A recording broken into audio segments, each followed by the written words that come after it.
Gotta make sure I'm wearing the right outfit for this. Yup. Hello, my name is Kari. Today I will be talking about my favorite movie of all time, Pride and Prejudice, 2005. Everything about this movie is a masterpiece. It's perfect, in my opinion. It's amazing, it's fantastic, it's phenomenal, it's, excuse me. I love this movie so much, so much. There are so many things about this movie that I could yap about for hours, but honestly, to keep it to a minimum, I want to talk about the aesthetic and also the whole extrovert versus introvert nature that I've noticed about this film, specifically with the two main characters. The aesthetic is one of my favorite parts solely because of how calming everything is. The set design, the way that the shots are framed, the way the characters talk. I wonder who first discovered the power of poetry in driving away love.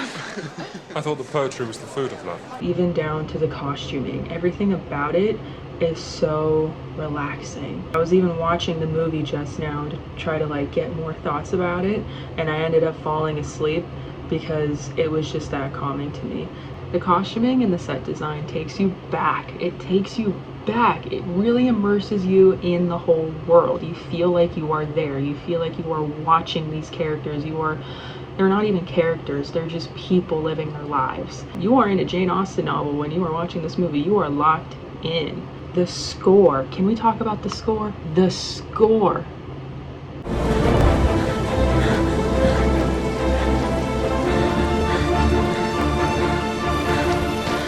Beautiful, phenomenal. One of my favorite things overall about this movie is the dynamic between the extrovert and the introvert. And for the introvert, we have Mr. Darcy, and for the extrovert, we have Lizzie.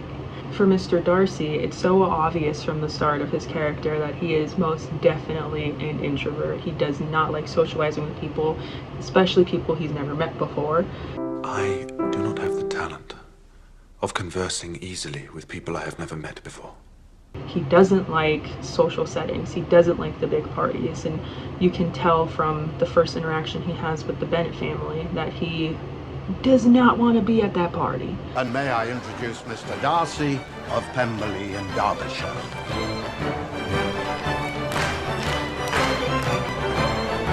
So, being at a big social event with a lot of people where you're expected to converse, he's obviously going to shut down. Classic introvert. Meanwhile, Lizzie, on the other hand, classic extrovert. She's around this big family, all her sisters, 24/7 all the time. She's constantly around people. She has her best friend Charlotte.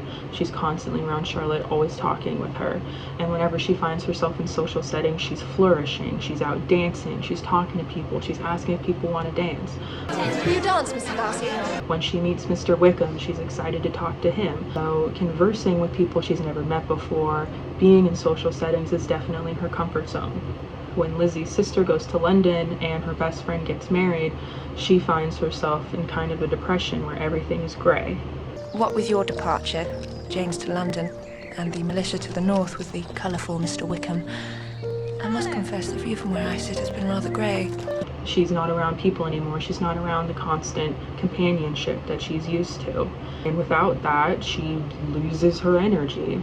Meanwhile, Darcy, we find himself in the same situation of being kind of away from others, and he's flourishing in his own way. We don't really see it that often because Darcy is a character that doesn't really show his emotions a lot, but that's there, and you can see him kind of quietly enjoying himself over interacting with others. While Darcy and Elizabeth are both very different people, they come together in a way that is just so beautiful. And it's the same way that you see extroverts and introverts in real life kind of find each other. Extrovert and the introvert complement each other in a very specific manner that is really beautiful, and especially when it comes to love and romantic relationships, I think you need to have that kind of difference between each other, so then that way you have the extrovert and the introvert. One gets really excited in one situation, one gets really low in one situation.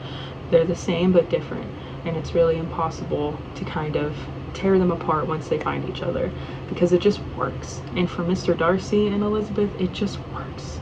I love this movie so much. I love it so much. Please watch it. It is so good. It is so good. It is the best napping movie ever too. Like, you can just put this on and knock out. 2 hours, the most calming score you've ever heard in your life. Could not recommend it enough. Thank you for watching. Do not forget to like and subscribe. That was corny. That was corny of me to say, even though I was trying to be funny.